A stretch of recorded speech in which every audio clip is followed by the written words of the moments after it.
Hello, welcome. Welcome back to our platform, Echoes of Truth. With me, Kasniel Kinoti, and today we are highly favored. Ni ukweli we are highly favored. Juu.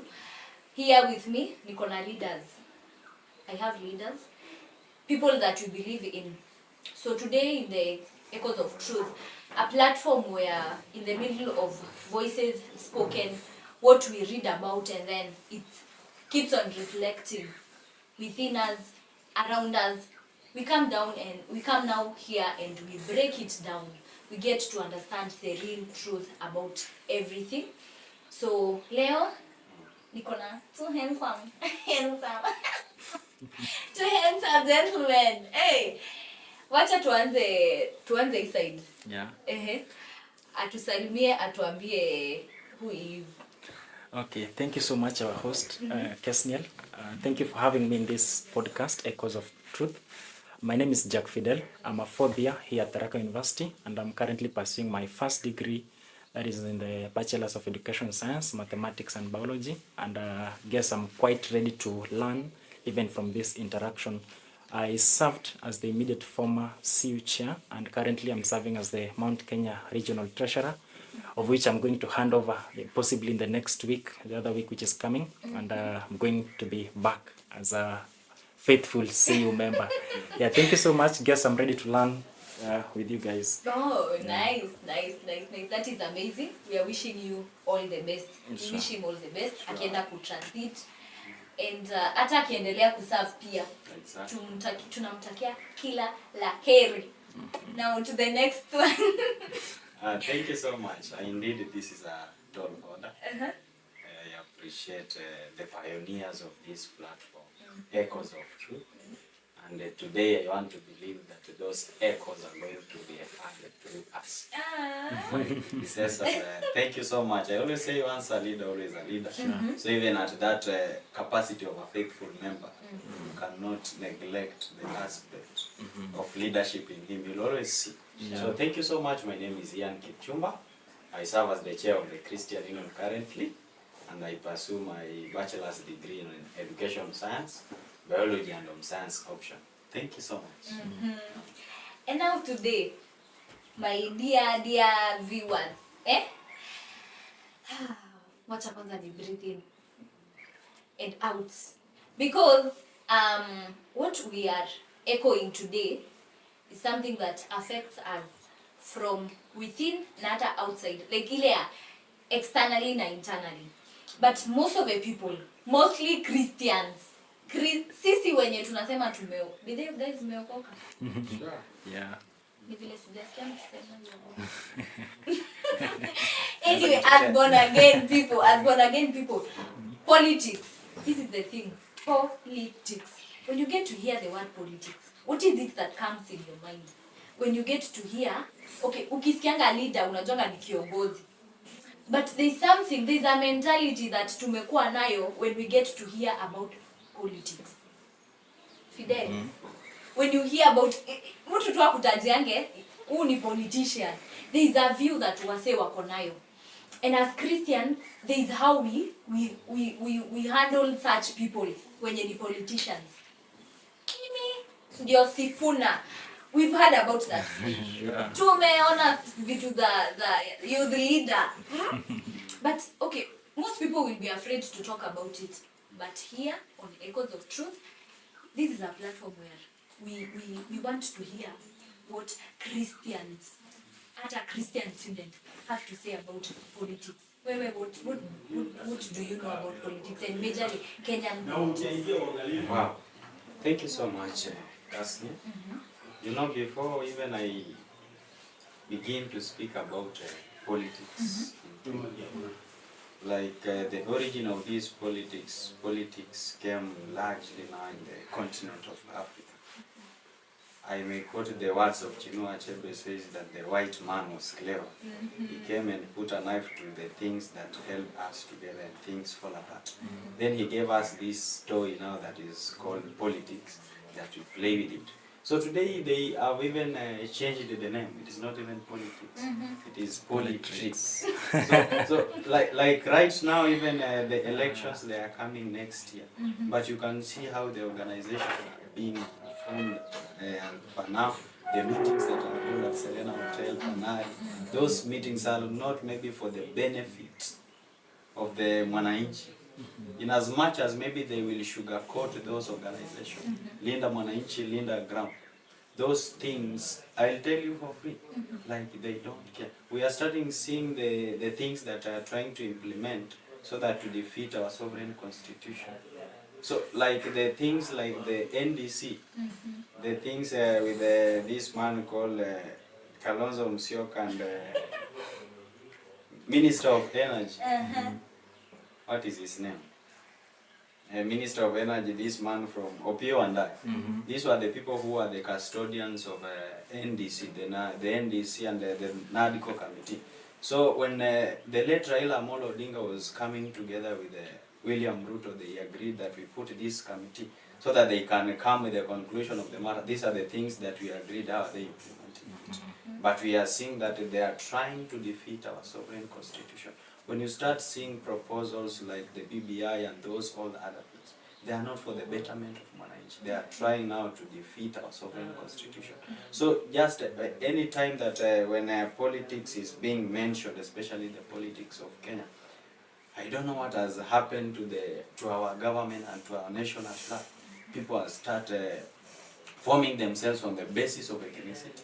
Sorry to say, but that is one thing that has made us sacrifice our leadership and all those skills that we have towards leadership. So people are being organized on either I'm a Luo, either I'm a Kikuyu, either I'm an Abaluya. Am I for the Tawe movement? Am I for the Mimi Ndio Sifuna? Am I for the One Term and all those things? So people are being organized on the basis of their ethnicity and on the basis of their religious background and all those other parameters that are basing themselves on matters of politics. So just like for example, this problem does not even originate as to where they are at the moment. Michael Jackson said that we are all products of our childhood. Look at our campuses today. People are not being organized on the basis of competency. You don't hear that there is a movement called the Engineers Movement of University of Nairobi. You don't hear that there is education students of the University of Tharaka. You just hear them that there is a Kikuyu Association. Tonight we are having a meeting from the people of Baringa.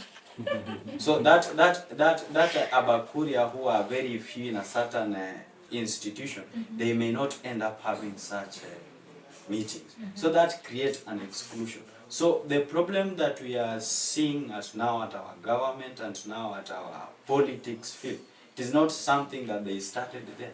It is something that originated from our roots. But just to say that our good governance, we have one of the best constitutions. So this constitution is being crucified on the altar of ethnicity. People are not being elected on the basis of their competence. This is our own. This is our own. These are the way people are viewing it. And now it calls for an urgent business of sensitization to all Kenyans. And that is when now we are asking ourselves, who will sensitize Kenyans? We see they are rising, all of a sudden maybe that which we are so common unto it happens and we see ourselves back again. Like so I don't know what will happen. It is a cycle. They will see them on the street, not see them having voters card again. We need now to be the change that we want to see. But now politics in Kenya is something that has a lot to be done. It cannot be changed by us holding conferences and such. It is a duty that all of us need to play. A duty that as the president, all other leaders and you and me as Kenyan netizens, there is a duty that we need to play. The moment we'll understand our duty and our role we need to do for the sake of our beloved nation, that is when now we'll start seeing changes in Kenya. But if we'll raise placards, maybe it can be our role. But I don't want to go into it. But Martin Luther was saying that for you now not to go into the streets, you have to, lazima umalizane na hile mambo ambayo yatakuwa yamewekwa as a caliber or a criterion? Have you engaged in talks? Have you exploit all other means of ensuring that we betterment of the future? Or is it our culture just to go into the street? It is not bad.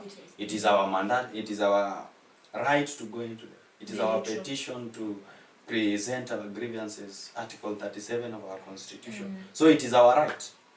But is it that which is going to settle everything? There is a lot to be done. 2027 is coming. People are preparing, especially the leaders. What about us? What about us? What about you as a Christian? What about you mostly as a Christian students? Sisi tuko hapa na isha to affect mostly. Na kama bado kufikia, know that you will be amongst those that will be affected. Fidel, what's your take? Yeye amesema that there's some change that is needed. Do you feel that we will really get to this change? Yeah, thank you so much. I guess that's where I begin from. You know, actually, in one way or the other, you cannot pretend that this thing will not affect you. In one way or the other, we must be culprits. And if we want change, we must be those who are in the front line to cause that impact. And let me say this. As Christians, we have prayed. We have sung, we have jumped. We have fasted. We have fasted. And basically, what we actually need is the change. How many of us have even registered for the voters card? We are praying, we are singing, we are jumping, and we are doing all of that. Register? Yes, of course. That is one of the very crucial documents that I don't want to work with it now. For the sake of our viewers, maybe behind the scene I will send for it so that we can have a look at it. But it is a clarion call.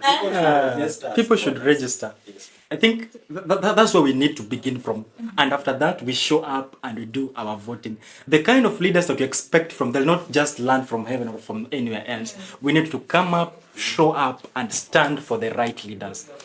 Some leaders will come, some politicians will come with the tokens of whatever they'll come with. But at the end of the day, we need leaders who will stand for us. And how will we know the leaders that we want? We listen to them and we know their track record. We listen to them. We listen to Mr. Nita. Well, Fidel, we listen to them. We listen to nitawapeleka biguni. I can support him fully. Like it is not. It is a duty of every Kenyan to listen. Sure. They have that right. Freedom of expression. But now when it comes to voting, it is you now. It is you. So we give them a chance to talk to us, to lie to us. You know, one thing that I've just said, we know them. We have their track record. Everything is right here at our bare hands. We have, and we've seen them, how they do, how they walk, and the kind of actions that they do. So basically, kama ni uongo, tunajua, hatuwezi tujifanya ati hatujui, and we've seen them with whatever they are doing. So if one cannot be trusted with a little, how can we trust them with a bigger task? What have they done for us, and what are they willing to do for us? So sisi sasa, the little, the huge. But what about us? Nini tumeenda tumewasikiza. But what have we done? Let us now break it down from now the outside to inside. Now that these people, hawajaanza, our politicians, when you get to hear that someone is a politician, tusidanganyane hawajaanza leo. Hawajaamka tu hivi. Mtu hajaamka tu aamue that naenda kukua influencer na nikuwe politician. No, they began from a point. And now that we have students, there are many people around us. Hata maybe cosmate wako. Naona leo niko na walimu guys. Maybe utapata kuna mse mwenye yes anafanya hiyo walimu but akona hiyo interest. What are we doing to ensure that even as they root themselves into Christianity and they now want to toss themselves into politics? Nini ndo tunafaa, like what should we do, like what is it that sisi tunafaa tufanye yenye itawasaidia wao when they are getting into politics? I think basically let me start this at here. One of the errors that we are having is the loss of the identity of the term politics. First of all, we need to have real sessions to let people understand what politics is. And basically going back in time to where politics really started. Politics in itself is something that helps to govern, helps to bring around the resources, the people, to bring around and manage them in a certain way that is right under the power and authority that has been bestowed upon us. But currently, ukisikia tu siasa, the politics and the siasa, like it has changed the meaning by itself. People need to understand what is politics. Let me go back to the history of Kenyan politics before nikuja hapa kwa university. There was this slogan that was introduced by the late first president of Kenya, that was Jomo Kenyatta. He introduced a slogan known as Harambee. And I've heard recently when Harambee is being said, some people reply with saying one term. Was that actually the real meaning of Harambee by itself? We lost it. Yeah, that's the actual reality.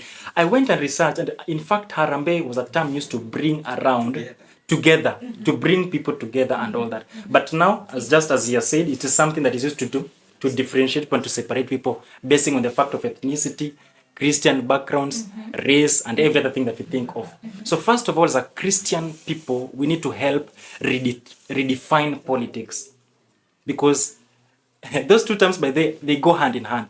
Political leadership. Leadership is about bringing together the influence that we have and bringing something out of nothing. So number one thing we need to do is to redefine the term politics. Then number two, we need to show up. The first step to victory is showing up. As Christians, are we showing up? Yes, we are speaking, we are doing all that. Are we showing up? Are we ready to stand for whatever is true? It comes at a cost, but are we there to stand? Thomas Sankara of Burkina Faso once fought for what you call the anti-corruption, what that was happening in Burkina Faso. Do we have such people who will stand up? Nelson Mandela of South Africa. People who showed up, it came with a lot of cost, but they stood up and they stood for whatever was right. So I think, basically for me, I think those are the two main things that we need currently. So we need to understand what politics really means. Wewe unajua politics ni? Si hasa unajua siasa ni nini? Okay. And it's okay, mostly ina happening hivi. Yeah. Sijui kama nyinyi mmeona, but mostly utaona mse mwenye alikuwa church, mse alikuwa amejiroot into Christianity. Fidel, tumesema that una exit maybe from your leadership sasa ya kanisa. Yeah. What is it that happens to, for example, saa hii tukisema Fidel ajitoss into politics. Tutaona maybe in some, atusemi that we are not that but it is predictable.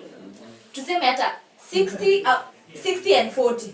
60 ikiwa ile yenye atamez after some time, atajipata ameenda huko mbele na compromise mpaka when you look at him you're like, but this guy alikuwa church.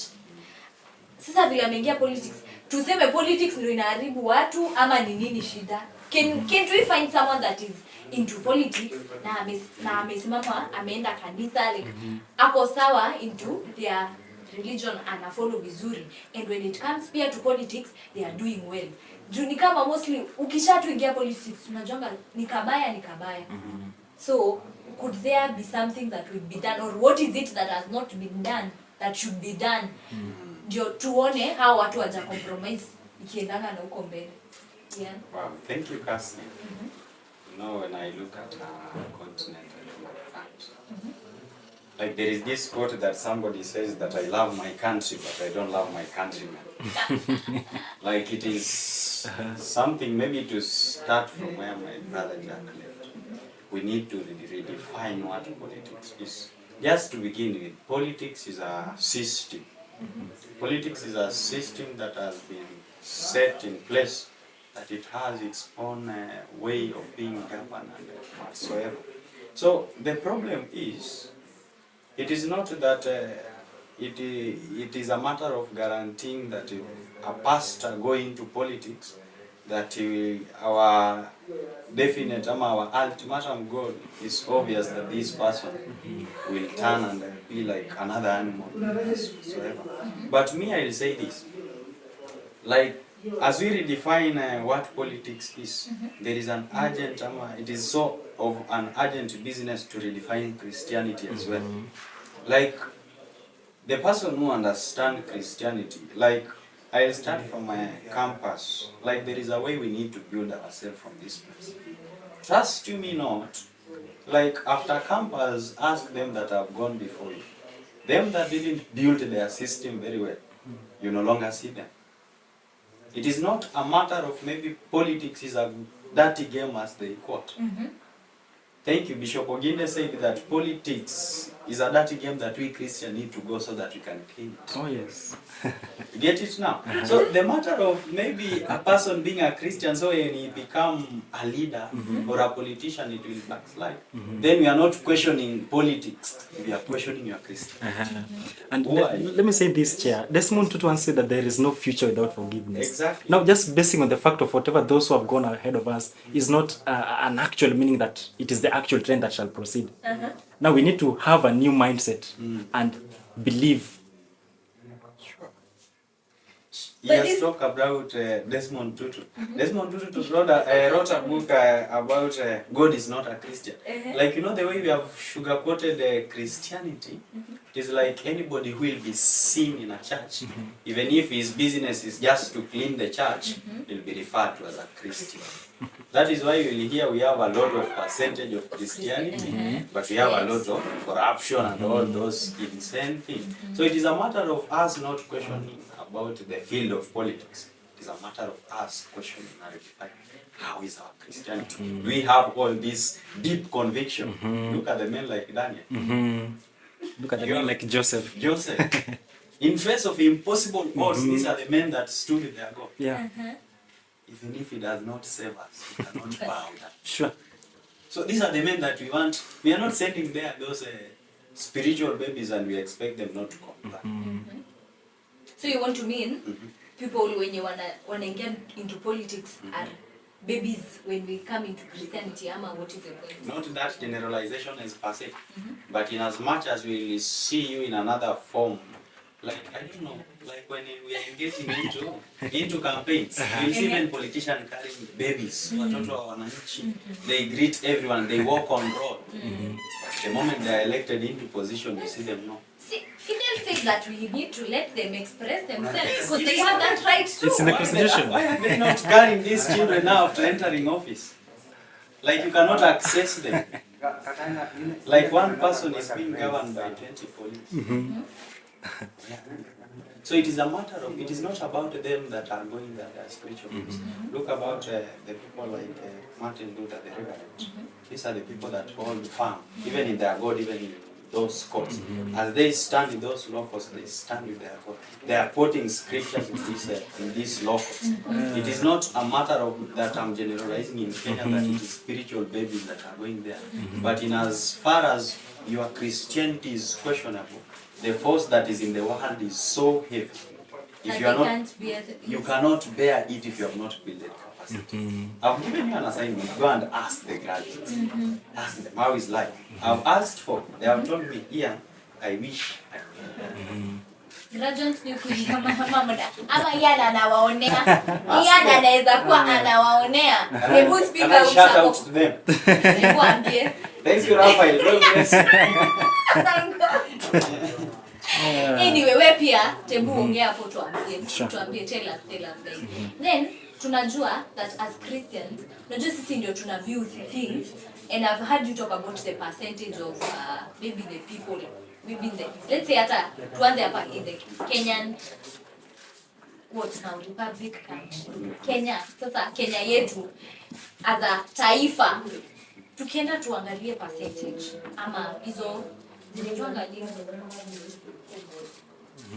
Kiswahili kidogo asilimia utapata asilimia kama ni 30 ama ni 80. That percentage, like bigger percentage, ndio iko na wanasema ni Christians. But when tukikuja kwa ground unapata vitu haziendani. Is it the same thing that is happening in the Christian Union now that we are in campus? Tunapata that wase wako maybe kwa leadership fulani, leadership maybe ya shule ni wale wase wenye wametoka church. Is it possible that we have people that are born again wakitu represent hapo kwa Christian kwa leadership? Hiyo leadership sasa ya shule. Juu pia hiyo iko na politics. To some greater ways ukiangalia hiyo politics pia inakuja na ina affect university leadership.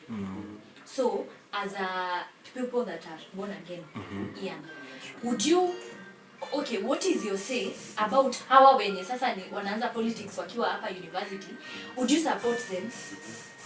What is it that sisi tuna lack ndio unapata that watu wenye tunasema ukienda uulize Fidel, maybe let's talk about hata in our previous hizi elections tumekuwa nazo. Nitawaambia tu as a matter of fact that many Christian students, mnanisikiza? Many Christian students did not vote. Tumesema that you have your right. Sure. Pia kukuja hapa unajua ukiangalia hivi when you have conversations with people they'll be like Fidel can be a good leader. Ian kuna vile kidogo but on that day you guys will not come out na mkuje mvotie Fidel ndio. Of course when you don't vote for Fidel what do you expect? We expect that itatoka from nowhere and Fidel wins. You have to come and vote for him. But what is your take now that many Christian students are neglecting these things? You have the right to come and vote, but hukuji kuvote. What is your take? I said it and I'll repeat it again. It's a time that we show up. I've said it. We have fasted. We have prayed. We have gone up the mountain. But how many are ready to come and show up and vote for those leaders that they're praying for? You know, let me say this. We usually say that all leaders are God-given, but actually, not all of them come from God. If you're not ready to come and show up and vote for the leaders that...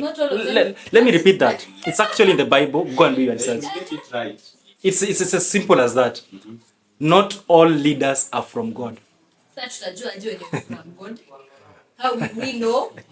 Sisi Fidel, is it really Yeah, kidogo ni wachanganye. Hey, it's being hyperbolic.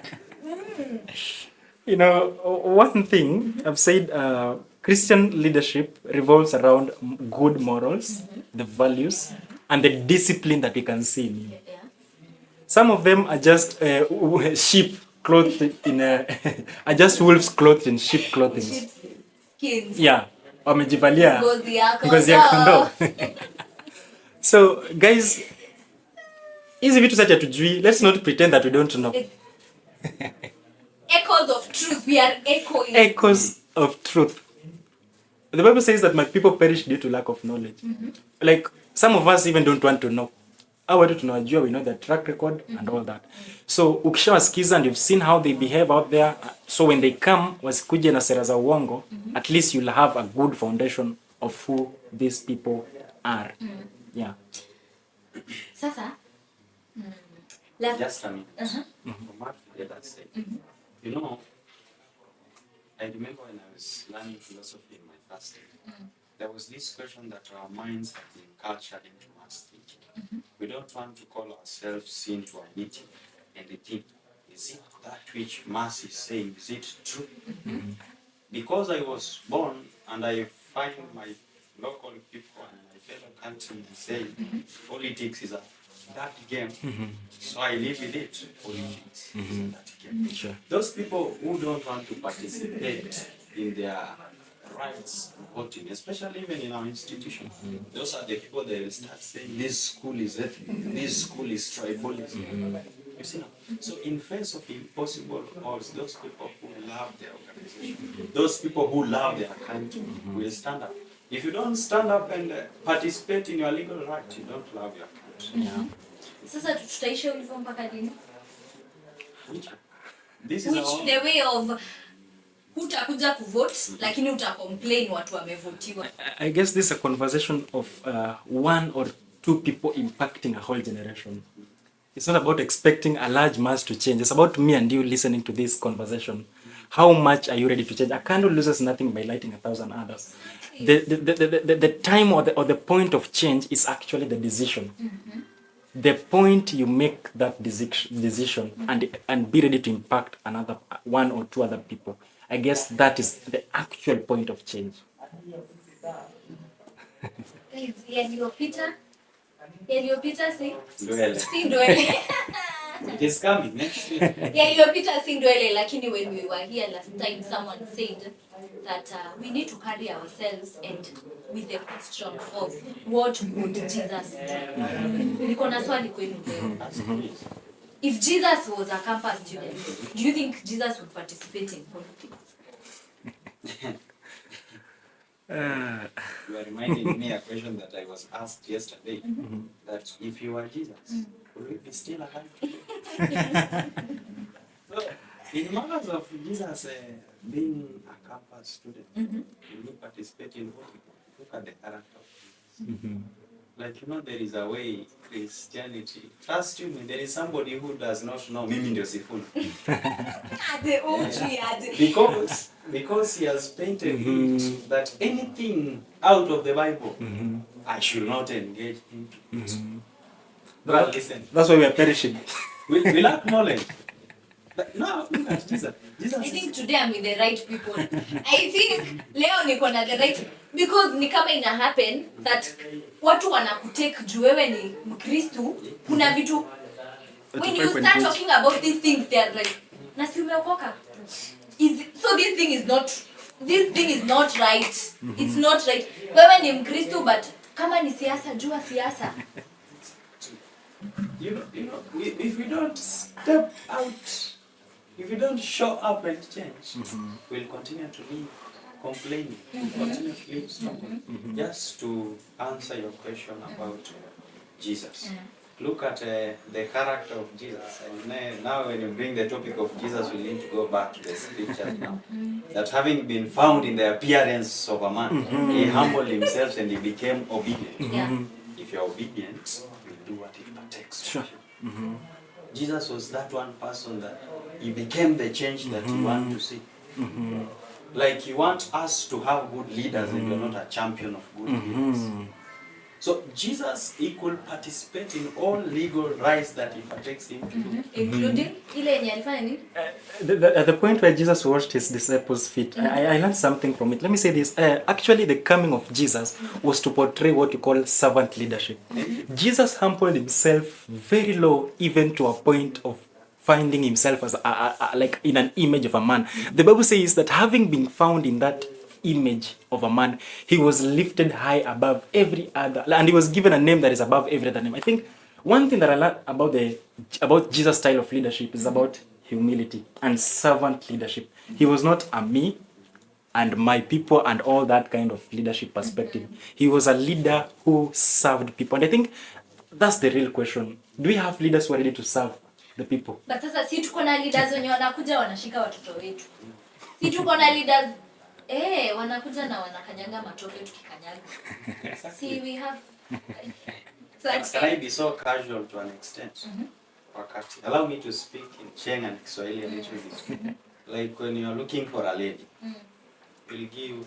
You are looking for a lady or a girlfriend or a wife. Yes, you will give her all sweet names. You will promise her heaven. Even if you know you deliver hell. That is now the game of politics. They'll come and promise us heaven. I'll take you to Canaan. I'm not quoting anyone. But now when time tells, it was just a language to win. Why is it that in our relationship, in our life, we don't hear sweetie, honey? Because I've taken whatever I wanted. My motive was not pure. So...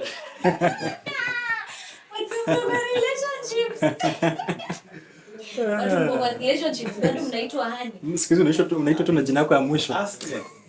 How are you? Casnian, how are you? Like you see, now the problem is that we have identified it as an opportunity and an avenue for our own domestic needs. That is where now the difference and the contrast between leadership and politics. Like politics is for your own domestic needs. But when now we'll understand the concept of servant leadership from Jesus. By the way, Jesus was born while people were being counted. Does it not sound symbolic? His parents are going to be counted. They are participating in what is their legal right. Maybe if it was time for politics, probably they could be there.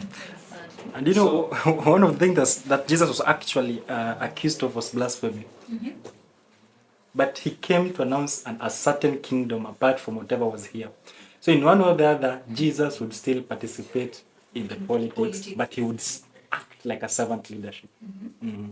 So now, as Christians, following the example of Jesus is that you should take part in politics, right? Still, Anna? We should take part in politics. like it is not a mandate, a mandatory. Like politics, as far as it is our legal Puritan the same. It is also an aspect of you, am I able? Like it is not a matter of like you saying that because Jesus expects me to be the change I want to. There is a part that we need to play. Sure. We will not become all politicians. We will become members of these nations. Yeah. So there are those people who from their heart, by the way, I normally feel the urge of being a politician. Ask my friends. I was my username before I became the chair of the Christian Union, I was called majority leader. So you. Kumbe ilikuwa wewe. So majority leader is from this concept. Like when I was in Form 3, this man called Onesimus Kipchumba Murkomen, he was the majority leader of the Senate at that time. So that is when I actually go and listen to clips that Kipchumba Murkomen was speaking at those times. I loved him passionately. So that is why I'm telling you what Fidel said, that these are just tools in sheep clothing, in sheep's skin. Nobody wishes good for this country. Sorry to say, but PLO said we elect village fools. At the forest nearly led to. That's now come in. This village. They say that the forest is the same, but the monkeys. The system, the forest Nyani ni is wale, the same. nyani ni wale. Yeah. Misitu ndo mipya. Msitu ni ule nyani ndio wanakuja tu wageni. Like the system kama mitoni imekauka kwenye huu msitu, hata nyani wakija mitoni haitakuwa. Allow me to say this. People actually think that everybody can be a politician or like people can be there. And basically you asked a question of compromise. And one thing that I understand is that in those spaces or with whatever that is happening, there is pressure to conform with the current politics that is going on. So if as a leader or if as a political leader, you are not that rooted, utaanguka. There is pressure. And this comes with temptations. Mingi sana. A lot. So if you believe that you want to be a political leader, number one question you need to ask yourself, how much rooted am I? They should take that one. Pardon. If you want to be a political leader, how much rooted are you to stand on whatever is true? Integrity actually means staying true to yourself even when no one is watching. Integrity, see later in fact, integrity is when you are there at that office, you are being given 1 million to do this and that is not good. How rooted are you? Sasa kwani unataka kumaanisha wewe sasa ukipewa milioni uvutie mtu utamvutia? There are some people who they are rooted now themselves and say as long as my God is still living, I don't need that million. Or you are asking me personally? Yes, you personally.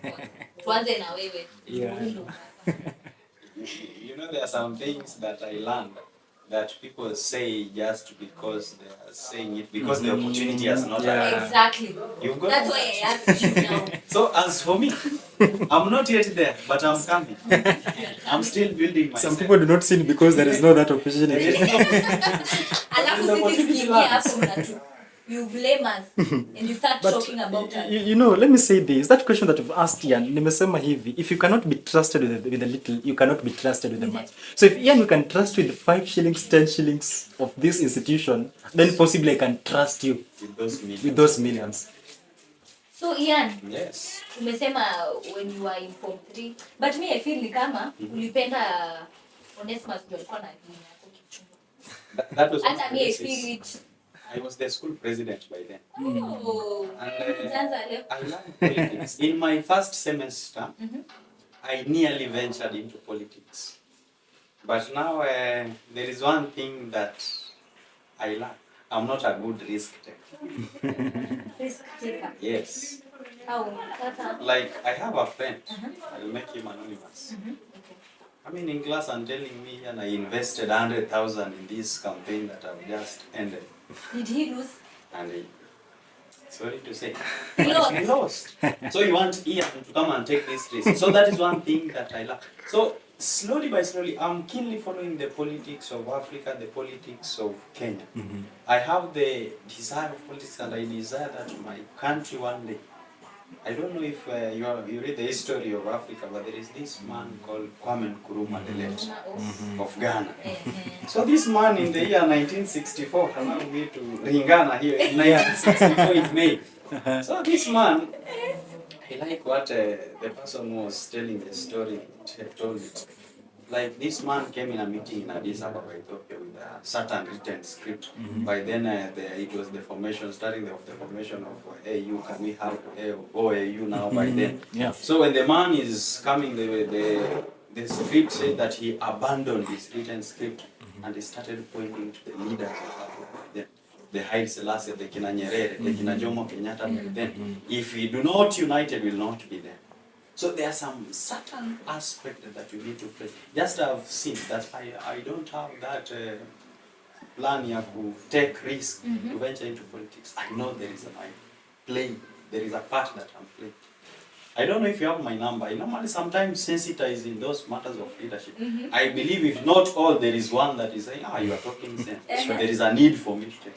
So there is a role to play and there is avenues we need to play. Not all of us will be politicians, but there is a role we need to play. It can be done. Sure. But sasa you have it in you, you feel it, but you are afraid of risking. Utakuwa afraid mpaka leo. It's not a matter of being afraid. I've said something. I'm not yet there, but I'm coming. Tell them to prepare. What's Fidel, Yeah. let's hear from you now. Uh-huh. That tumesema that we need to be rooted, and we say that if Jesus was a campus guy, he would participate in politics. As we wrap it up now, we would like to hear from you. Amesema, yeye akiongea in his conversation, he said something about using money in politics. Do you believe that even as a Christian student, we should at some point unagather pesa yako na unaweka hapo na unajua hii ni ya participate in politics? Are you okay? What is your say about that? The fact that you need to use money in politics, would you advise Christians to do that? Okay. There is a factor of money in politics, but that should not be the key factor of why you want to enter into politics, or whatever is guiding you into politics. So a political leader, there's one thing that I learned from the late Raila Amolo Odinga. I learned that the enigma, emeritus, that influence can never be faked, and you cannot copy someone. Let me say this: influence can never be faked. Number one thing that should govern you as a person: do you have the influence? How do you gain your influence from people? Do you gain your influence from buying? Same. Pombe. Unabayanga nini nyingine? Mchele, unga. Who are they? Wewe mwenye unawatch ulibaiwa nini baby kwa politics? Ulibaiwa nini? Pens, notebooks, coffee, kofia zinaitwa nini? The reflectors, the uende na. Bibi kuna watu wanabaiana Bible. I think Christians should go out giving out Bibles. I've given them a good idea. They can. Yeye amesema wewe kama wewe ni Christian unataka kuingia politics tupe Biblia. There's something Ian has said, and I also want to echo what he has just said. I am also coming, and we shall stand for whatever is right. We shall stand for whatever is right. Leo kamewaka. Kila mtu anasema hata mimi basi amkati. Let me say this: fear by itself is a natural phenomenon, and faith is not the absence of fear, but it is acting in spite of fear. So fear is something that we experience here and there, but it reaches a point of building yourself. He's actually building himself, and I'm very aware of that. So there is a concept of time, and time is the real factor of announcing men. So take your time, build yourself, and when the right time comes, we shall stand for whatever is right. Time will take. And for now, all I wish you guys is all the best. We are ending this, but we are not ending the conversation. Sure. We leave it now to you to reach out to us. Tuachie comment hapo tuambie what is it that ndawa invite tena by the way tuna feel kuna a lot that So we are already done. Tunamaliza. Jameni. You guys do not believe it nikiwaambia tunaongea for about 1 hour 30 minutes. We are done with the introduction. Pia nikiwaambia tunaongea for 1 hour 30 minutes. That should tell you politics is a disease in this. Oh my God. Oh my God. I guess this conversation needs to proceed. It needs to. We'll give you a chance. Yeah. And let's hope that you guys will create time for us. Exactly. Thank you so much for tuning in. Thank you for watching. Subscribe to our channel, Echoes of Truth. Follow, share, like, usikose kutuachia comment. Thank you so much for joining us. Thank you guys for Welcome. creating your time. Yeah. To everyone, we love you.